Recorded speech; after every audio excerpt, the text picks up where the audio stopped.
Thank you so much for having me. I can't remember a time I've enjoyed a set of talks more. So today I want to talk to you about a cultural animal, a juvenile cultural animal, otherwise known as human children, and a line of work that have been following for a number of years now on the ontogenetic foundations of cumulative cultural transmission. I'm interested in cultural transmission both within and across generations, and use human children to provide unique insight into how this process might work. So cultural diversity is one of our species' most distinctive features, and we're psychologically prepared to learn from others. There is a vast developmental literature demonstrating how precocious children are at social learning and how intrinsically motivated they are to acquire information from others. Now, cumulative cultural transmission ensures the incorporation of innovation into group-specific repertoires, resulting in diversification. And what I'm interested in is this tension between high-fidelity copying that children take to immediately with innovation. So how do children adjudicate between these two demands, both of which are extremely relevant to understanding cumulative cultural transmission? So a lot of what I'm going to talk to you about is that tension.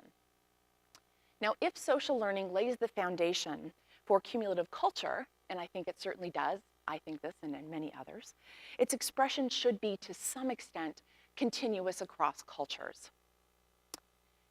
But we also need the capacity to flexibly respond to diverse ontogenetic contexts and cultural ecologies. The previous speaker provided, I think, a very compelling example of this. So the secret to our success in many ways is our flexibility. Right? And you would expect that flexibility to be evident even in very, very young children. And in this talk, I'll provide you with, I think, a substantial amount of evidence that this is in fact the case. And I think cultural diversity and understanding cultural diversity is inextricably tied to childhood. So it's interesting to document cultural variation in adult populations, of course, but this gives us no insight into the process by which the diversification occurs. So we really need to understand cultural diversity and how it develops. And to understand the ontogeny of cultural learning, you need to conduct research with children in diverse social contexts. So it's not sufficient to study children in one child-rearing environment, in one cultural context, and assume this is generalizable across cultures. This is something that experimental psychology and developmental psychology within this is struggling with to study a far more diverse range of cultural contexts and child-rearing environments, which is what I do. So how do socialization practices and social learning capacities enable and structure cumulative cultural transmission? Right? That's the million-dollar question. So there's been lots of ethnographic and anthropological research, not lots, but some, on child-rearing environments around the world. And there have been some claims recently that teaching may not in fact be universal, that some cultural contexts may rely far more on teaching than others. I'm going to just show you this video that was based on research conducted by one of my graduate students, Emily Little, among the Hadza. And you can decide for yourself if you think this constitutes teaching.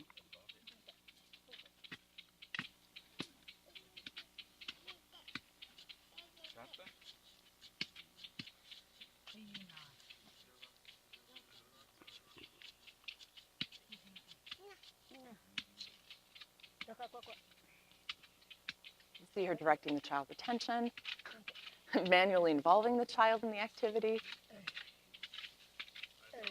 And just as a bit of background, this particular woman didn't actually need that hole to be dug.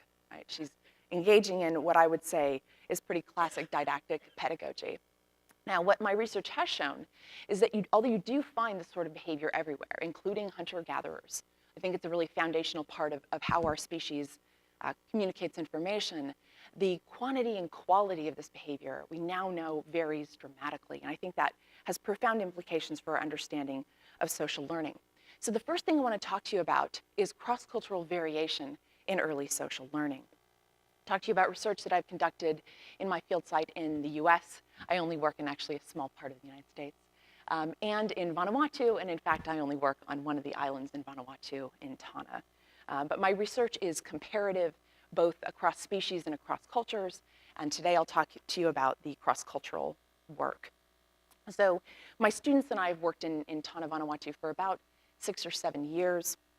And one of the objectives of my research program is to examine variation in social learning strategies. So we spend a huge amount of time observing child rearing environments in lots of different ways. We do observational work, experimental work, some ethnographic work, we use surveys.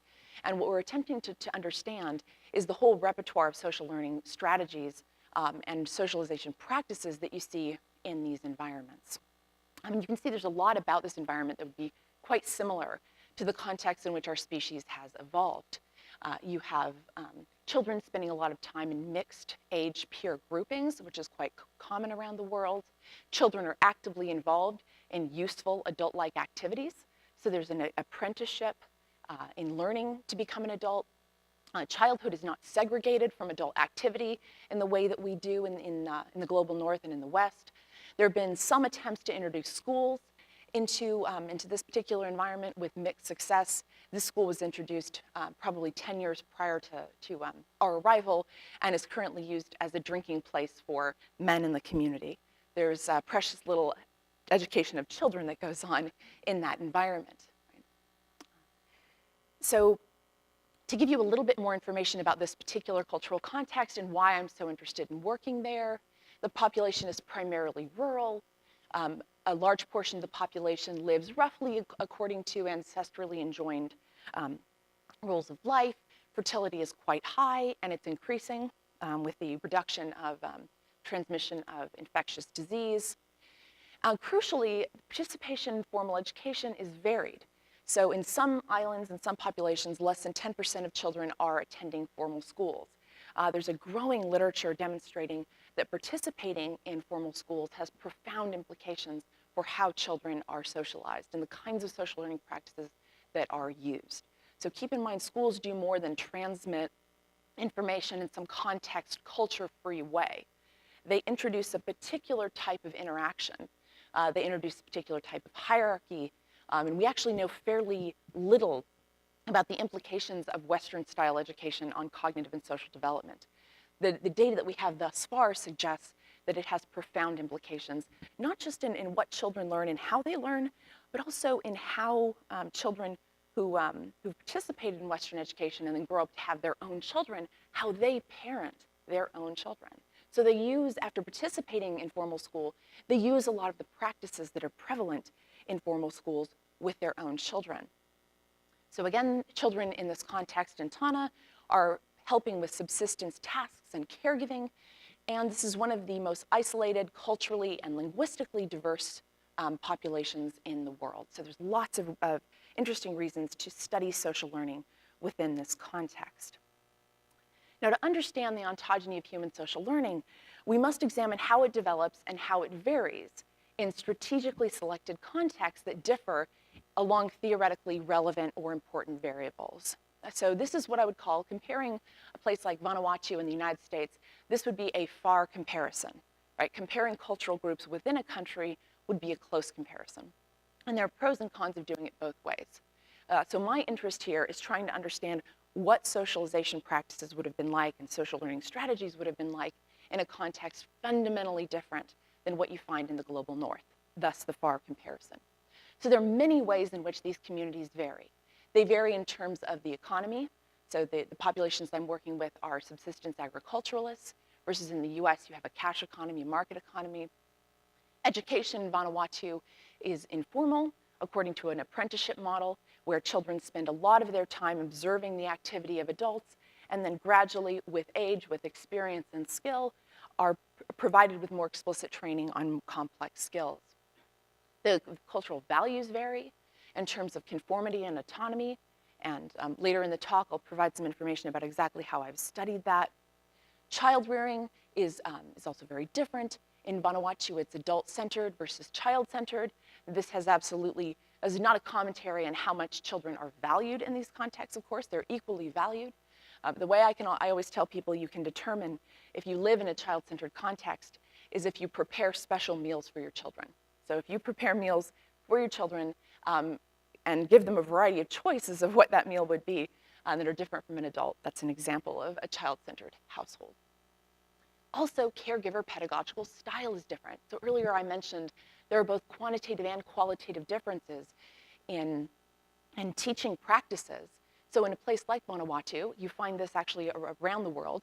Children are much keener observational learners. They spend a lot more of their time keenly observing the activity of adults, right? Which would make sense if you're in apprenticeship for adult activities. Whereas in the West, we engage in much more didactic pedagogy. If you think about what adults do a lot of the time, they're explicitly managing children's attention. Do this, do that. There's a huge amount of reliance on vocalization and speech, and again, attentional management. So the first few years of life provide a plethora of opportunities for social learning. And through interactions with caregivers in the environment, infants gain important skills and conceptual knowledge about their social and physical environments. And a lot of this interaction, in the global north anyway, involves what I would call triadic interaction: infant, caregivers, and objects. And actually a lot of our theories of social learning are based on that particular paradigm. So if you read the developmental literature, you're interested in what is caregiver, infant, object interaction like. This is what you'll find. The modality of interaction is heavily visually mediated. Lots of face-to-face visual communication through mutual eye gaze. There's also extensive pedagogy, where information is transmitted with ostensive signals. There's a lot of pointing, alternating gaze, a lot of turn-taking, and crucially, playtime is synonymous with teaching. And a lot of these studies have been conducted in the global north. In fact, they have been conducted almost exclusively within the global north. And what has become clear in recent years is that what we have done is developed a very elaborate Western ethnopsychology of Western child-rearing practices, which is interesting and fine in many ways. The problem is when we attempt to generalize this to children everywhere, which I think is increasingly clear to be problematic. So the vast majority in developmental psychology of psychological research has been conducted in the global north, and of course just within pockets of these particular contexts. And in fact, we did a survey of the top highest impact developmental journals in the past 6 years, and just looked at the populations that had been studied within those journals, and found that only 7% of the articles had populations outside the global north, which, as you all know, is where the vast majority of the human population actually resides. So we have a huge issue, I think, with skew in our sampling, which I think is problematic for many reasons, but I think most crucially from a scientific perspective, this is a problem. So based on the ethnographic literature, we in fact would expect lots of cultural variation in particular types of social learning practices and socialization strategies. We would expect variation in the modality of interaction. For example, in terms of physical proximity, this might vary. The reliance on physical touch, on tactile feedback, variation in the amount of mutual eye contact, right? Much of the research in the global north indicates that there's a huge emphasis on shared eye contact and shared gaze. But ethnographic research would suggest that there would be variation there. There's also evidence that the amount of direct speech to infants also varies, right? We'd imagine all of these things have implications for social learning. There's also evidence that pedagogy varies, not in an absolute way. I think that the proposal that there are some cultural contexts that don't use any pedagogy with their children is a bit extreme and not supported by the data. But there is variation in the quantity and the kind of pedagogy. Also in terms of observational learning, right? There might actually be a trade-off between pedagogy and observational learning. That's another thing that I've studied. So the first study I want to tell you a little bit about is on cultural variation in parent-infant interaction. And this was done in San Diego and in Vanuatu. And it's a very simple setup. We just had a parent and an infant, and then a novel object. Note these extremely attractive googly eyes, which infants universally are extremely compelled by. Before I get here, I want to give you a little information about what we were interested in doing. We wanted to understand patterns of interaction, styles of interaction, and how those might vary. So we coded for vocalization. We coded for things like physical interaction, as well as visual eye contact. And here's what we find. We find that visual triadic engagement, this is the US, is in fact much higher than in Vanuatu, right? It turns out visual interaction, gaze, is not the only way to transmit information to another person. I think often Westerners need a reminder of that. But look at how much more visual triadic engagement you see. In that video that I showed earlier, you might have noticed the grandmother physically manipulating the child and directly involving the child through touch. This is in fact very, very common. We find this in this more quantitative coding of observational behavior. This is very consistent with the ethnographic literature. And here we find fairly consistent amounts of vocal triadic engagement, which wasn't especially high, but then again, these are infants. So we find some diversity as well as continuity. One of the other things that we did in this study is the experimenter modeled a novel action in the context of this novel object. And we coded for whether the caregiver would spontaneously teach or transmit this behavior to their infant. And we find cultural variation there too.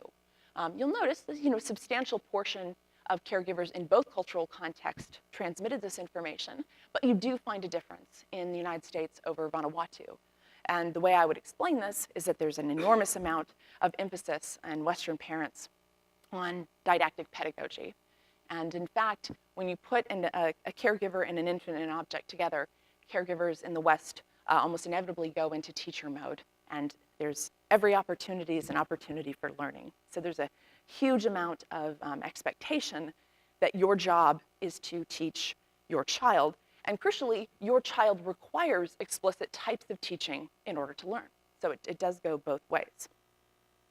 Another thing we've studied is patterns of cooperation across cultures. Now, this is a study with slightly older children. And we have dyads of caregivers and their children in Vanuatu and the United States. This is in Austin, Texas, the live music capital of the world. We just gratuitously put guitars on the walls for unclear reasons. But what I'm interested here, again, is quantitative and qualitative variation in interactional style. So it's a really, again, very simple setup. What you'll see here, we gave them a tangram task. They're just geometric shapes. And the goal here is just to put the shapes, to configure the shapes in such a way that they create a larger shape. Just as a bit of a disclaimer, dyads or interactional partners in Vanuatu and the United States were equally capable of doing this task. Their performance on this task was equally good. But our interest wasn't really in performance, but in the ways in which they interacted and transmitted information. We coded for the amount of talk, the kind of talk, all manner of caregiver scaffolding behaviors. We coded for things like turn taking and dividing labor. So we videotaped and then coded the entire period of this interaction. I'll just give you a couple of little bit of information about the kinds of most compelling data we found. One is that the overall amount of verbal speech on the part of American caregivers was much, much higher than Nivon caregivers. This is notable because, as I mentioned before, performance on this task is identical. So the use of extensive amounts of verbalization and talk in the US is a cultural style, right? It's not required to complete the task. And so what you see here, statements in the US, and that's just descriptive things about the task, are higher in the US than in Vanuatu. Also, questions are much higher. These are questions directed to the child, right? So you could ask yourself, why are American parents asking so many questions? The reason for this is not a very difficult task, so there's not really a need to do this, but they are eliciting talk from the child, right? American parents are told quite explicitly and frequently that children need to have large vocabularies and they need to talk. So most of the questions are about getting the child to verbally participate in the task. And this is not something Nivon parents almost ever do. Also, if you look at what parents actually say, look at the American parents here. It's a huge amount of planning going on. These are just utterances per minute. So American parents are providing a lot of information about what to do, to prepare in advance. Let's lay out and sort the shapes in advance. Lots of praise, which we have found in the developmental literature, actually not to be as beneficial for children's motivation as we thought. And keep in mind, a lot of this praise is utterly gratuitous. You're great, you're awesome. Nivon parents do very little of this. However, one of the things that we do find in these interactions is that physical contact is much higher with Nivon parents and their children. So there are ways to provide your child with emotional support and comfort that don't involve saying you're awesome all of the time. Note here, correction is fairly low, right? So I think this is relevant to lots of the debates about how the role of correction in transmitting information, right? So there's very little, at least verbal correction in both contexts, although you get a bit more of that in Vanuatu. The American equivalent of correction is something like, oh, I see that you've put it here. Oh, that's interesting. Maybe you might want to consider that it actually could go there. Whereas an even parent would say, it doesn't go there, put it there. Instruction, as you know, is pretty similar across cultural contexts. And in the case of the Nivon parents, almost all the verbalization involves things like instruction. And only when it is the most efficient way to transmit information. And I think that's where you would predict the highest levels of didactic pedagogy across cultures, certainly outside of the global north, is when it is by far the most efficient way to transmit information. So here's some information about overall differences in interactional styles. So to put it all together, we find in this task is that the child in the US is engaged in all aspects of the task, right? Even when in fact this is very detrimental to the efficiency of accomplishing the goal, right? The caregivers rely extensively on verbal communication. In fact, American caregivers talk incessantly throughout the entire interaction. And when they have nothing task-related to say and are tired of praising the child, they engage in kind of filler speech, right? So they're flooding the child with talk. Caregiver scaffolding is typically mediated by language, so there's lots of emphasis on planning and encouragement, whereas in Vanuatu, in contrast to more of a stage director model, it's more of an executive chef model, where the caregivers and children divide labor. Caregivers use touch and context much more than verbalization, and caregiver scaffolding occurs. When it does occur, when correction occurs, it is verbally mediated. So I wanted to mention a special issue on the ontogeny of cultural learning that Paul Harris and I have edited. If you're interested in cultural variation in socialization practices and social learning, I highly recommend that you check this out. Our motivation for editing this special issue was to increase the representation of diverse samples in the developmental literature. So what I want to talk to you about next is imitative flexibility and children being critical and flexible consumers of information in the world around them. So the capacity to imitate others is integral to the development of human cultural learning. This is one of the primary ways that children acquire information from others. But crucially, efficient cultural learning requires flexible imitation, right? So one of the things I've been most interested in is how children know when they should imitate a task with very high fidelity and when they should perhaps be more innovative, right? This is, in fact, not a trivial question. It's a very complex thing, and it turns out, based on quite a few years of study, children are incredibly good at this. So I want to provide you with some insight into this. Now, the reason I put this picture up here, in addition to the fact that it's utterly charming, and I hope you agree, is to remind you that imitation is multifunctional. There are many, many different reasons why you might imitate someone else. One reason you might imitate someone else is to acquire some kind of an instrumental skill, right? So if you ask yourself, why is this little girl imitating her father, right? One possibility is that she might anticipate growing a full beard and want to learn how to shave, right? That's possible. Although you might note here that there's actually no blade on her razor. Another possibility is that she's doing this for an affiliative purpose, right? One way to show affiliation with others is through high fidelity copying of their behavior. So I think imitation has multiple functions, and I think children are very keen consumers of the functionality of imitation. So that's what I want to talk about next. So imitation in the developmental literature has primarily been studied as a way to learn instrumental skills. The focus here is on physical causality. There's a large literature from the comparative psychological perspective on what's called over-imitation. And for those of you that are not familiar, over-imitation involves, typically, because this comes out of the comparative perspective, involves something like a puzzle box and a food retrieval task, with chimpanzees and children, or children and orangutans. It depends. And what researchers have documented is that children will not just reproduce behaviors that are causally relevant to that food reward.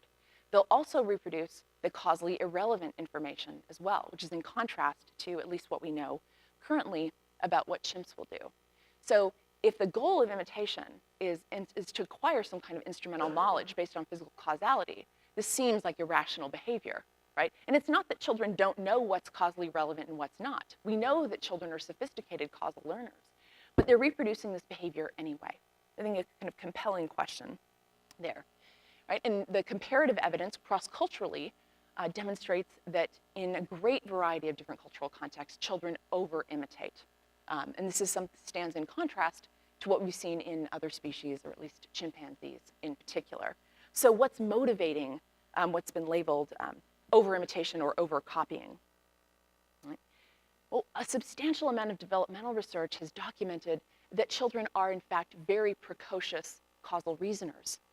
They can use causal information to engage in very effective interventions, to make accurate predictions, to generate sophisticated explanations. So the question is, why are children engaging in behavior of causally irrelevant information if what they're trying to understand is physical causality?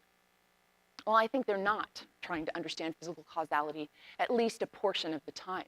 And in fact, a huge portion of human behavior is entirely opaque from the perspective of physical causality. It's not about causality, and it's not about tool use. It's about something quite different. I think it's about ritual. And children use imitation to learn rituals as well as instrumental skills, right? We all do. And I define ritual from a cognitive psychological perspective as causally opaque, socially stipulated group conventions. And naturally, I think all elements of that definition are really important. I think affiliation with social groups is what motivates imitative fidelity in many cases. So I think the use of the word over-imitation is in many ways a misnomer, right? So if your goal in high fidelity copying is to affiliate with others, the higher fidelity you copy, the stronger signal you send of potential future cooperator, cooperative group member. So as I mentioned before, imitation and innovation are the dual engines of cultural learning. So the core question here is when to imitate, when to innovate, and to what degree, right? This question is absolutely crucial to understanding flexible social learning. Now, I brought up the ritual versus instrumental distinction because I think the unique demands of acquiring instrumental skills and rituals provide insight into when children imitate, when they innovate, and to what degree. Right? I think they often have different goals when they imitate behavior. With instrumental learning, with an increase in experience, you expect imitative fidelity to decrease and innovation to increase. So you might, with a novice learner, you might expect that imitative fidelity would be high because after all, if you don't know much about the system, it makes sense to err on the side of over-copying. But with experience, you would expect the process to be less about high fidelity imitation and more about most efficiently accomplishing your instrumental goal. Whereas with ritual learning, the expectation is that imitative fidelity will stay high, regardless of experience, and innovation would stay low. So think about this in the context of a religious ceremony. No matter how many times you might participate in basically the identical ceremony over decades, it's never appropriate to innovate and add your own individual flair, right? So the question next is, how do children identify ritual? And how do they know when high fidelity copying is appropriate and when more innovative behavior is appropriate? So we've actually studied a number of different candidate cues. We've used different kinds of verbal cues that frame an action as more instrumental versus conventional. A verbal language that refers particularly to the goal versus a more socially shared activity. We've also looked at cues to consensus. So if you have multiple people model the same action versus one actor modeling it twice, you find that imitative fidelity is in fact higher. So multiple actors could be a cue to some kind of shared social convention or a ritual. And synchrony, which has been widely documented in the ethnographic literature as a key feature of ritual. Turns out that with behavioral coordination, which is what synchrony is about, this could be a cue to ritual learning, and thus higher imitative fidelity. So is there cultural variation in imitative fidelity, as we wanted to understand? And do you find this distinction between higher imitative fidelity for ritual practices versus instrumental tasks? So with these particular tasks, what's really important to understand is that the action that the children saw never varied. So they always watched the same action sequence. The only thing that varied is how it was described or the social and contextual cues. Children would watch an actor engage in a task. I'll just show you what this looks like. What you'll note is that we use both causally relevant and irrelevant actions for these novel action sequences. Clearly, string stretching is irrelevant to creating a necklace. So is this. Note that she's completely committed to this, though. This is absolutely intentional behavior, right? Which is really crucial, because children don't imitate accidental, unintentional behavior. Look what I did. A couple things you'll note that we didn't use all of the objects, so that will become relevant later. And then after children saw this, we gave them an identical set of objects and told them it was their turn, and coded for what they did. So what we find, if you look at the US data, we've replicated this in many, many different studies. On average, imitative fidelity is lower when you frame a task as instrumental or give cues to instrumentality than when it's framed as a social convention or a ritual, right? And we find a weaker effect, but still some evidence that Nivon children make the same distinction. Notably, however, in this instrumental condition, we get higher imitative fidelity in the US than in Vanuatu. So there probably is some variation in expectations for conformity across cultures. And what I'll talk about next is some evidence that this is in fact the case. So we find some evidence of continuity, consistency across cultures, as well as some cultural variation, maybe how much consensus or conformity are emphasized. We've studied these tasks in the context of peer learning. I want to show you what this looks like. So it's not just that children imitate with higher fidelity. When you ask them to transmit the behavior to others, they transmit it with higher fidelity. So here's an example of a young girl in the ritual condition of this task. And this guy's meant to approximate a peer. American children have no problem understanding this at all.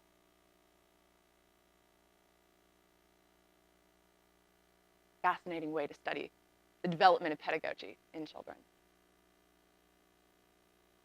So one of the things they're learning in Western schools is how to do this, how to be a teacher.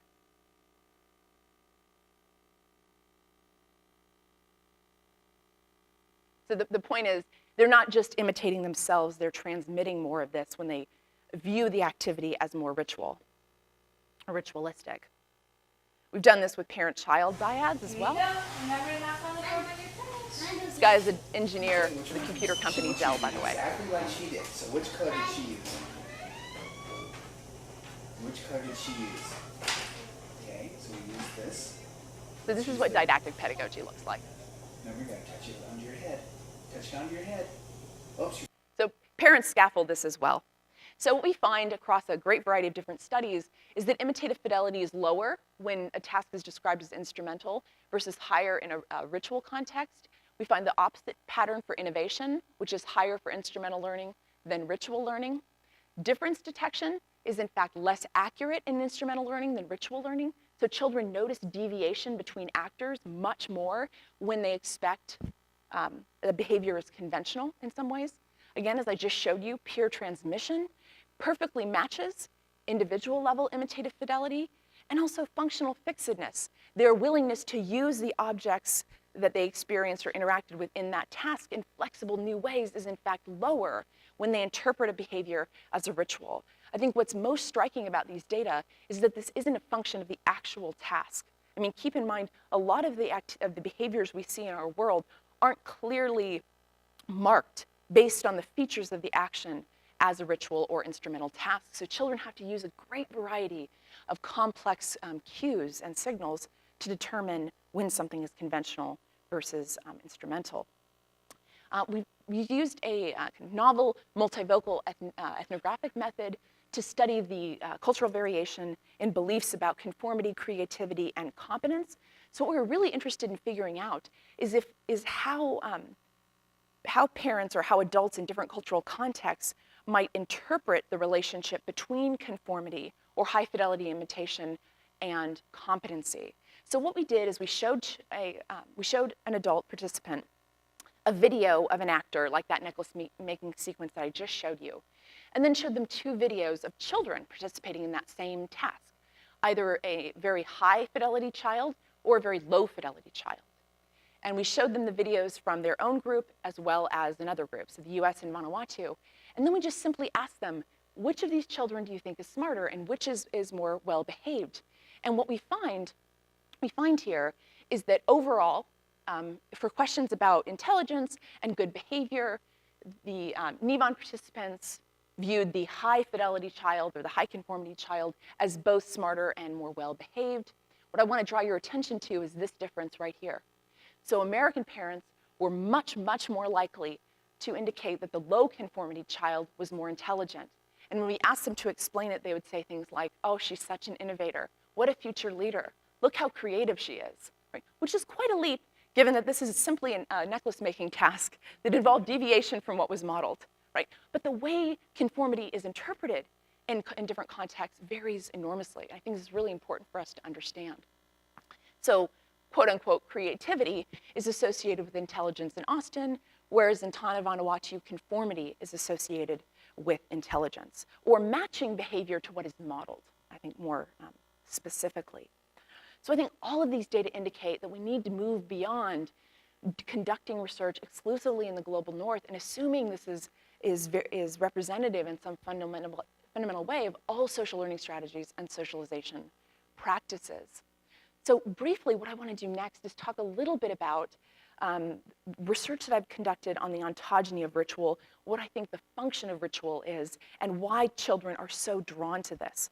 So based on the ethnographic literature and some of my own work, ritual has many, many social functions. And in fact, evolutionary anthropologists have proposed that ritual provides a solution to problems of adaptive problems associated with large group living. So living in a large group requires lots of solutions to problems like coordinating behavior, minimizing free riders, increasing group commitment to shared goals. And ritual actually provides a solution to a lot of these different problems. So ritual allows for the identification of group members.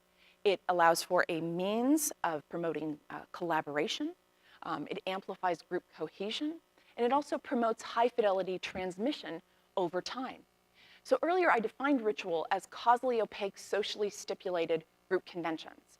The reason I think this is so important is that the causal opacity of ritual, the physical causal opacity of ritual, in fact inhibits individual level innovation and promotes high fidelity copying, both within and across generations.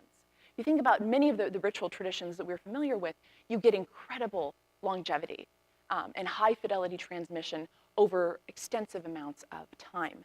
And I think that the cognitive psychological infrastructure of ritual supports this.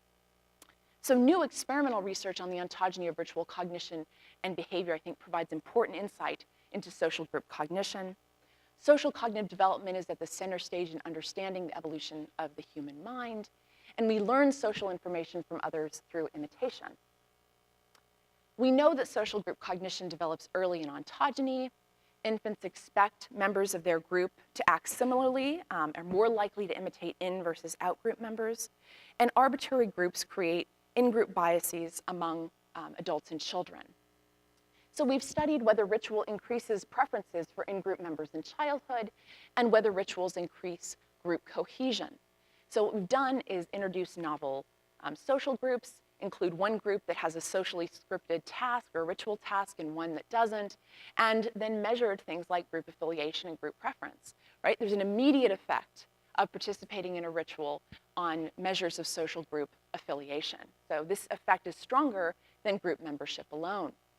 Now, is imitation of ritual membership driven by a desire to affiliate? The data are consistent with this, but I think there's still a need for experimental evidence. So to do this experimentally, we used the same sort of paradigm where we assigned children to novel groups, we had them play a game, and we had 4 conditions where we manipulated the experience of ostracism versus inclusion. For in and out group members, we had the same video demonstration of ritual and then an imitation task. This is what the game looks like roughly.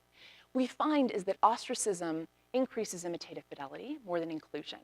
And then crucially, ostracism from an in-group is associated with the highest imitative fidelity. Measures of anxiety and frustration map really beautifully onto this. Children are much more anxious after being excluded or ostracized by in-group members. So it looks like ostracism from an in-group is critically related to our understanding of social exclusion and the motivation to engage in high-fidelity copying. So to summarize, participating in a ritual increases in-group preferences. Children imitate rituals, I think, as a means of group affiliation. The threat of social exclusion increases the motivation to engage in ritual. And theories of social learning need to capture cultural variation in child socialization practices. Efficient cultural learning requires using imitation and innovation flexibly, and the ontogeny of rituals sheds new light on social group cognition and behavior. And I think taking a cognitive psychological perspective in understanding ontogeny of cultural learning will contribute to our understanding of Homo ritualis. But as we've seen throughout many of the talks in this colloquium, this may be a matter of degree and not kind. Thank you.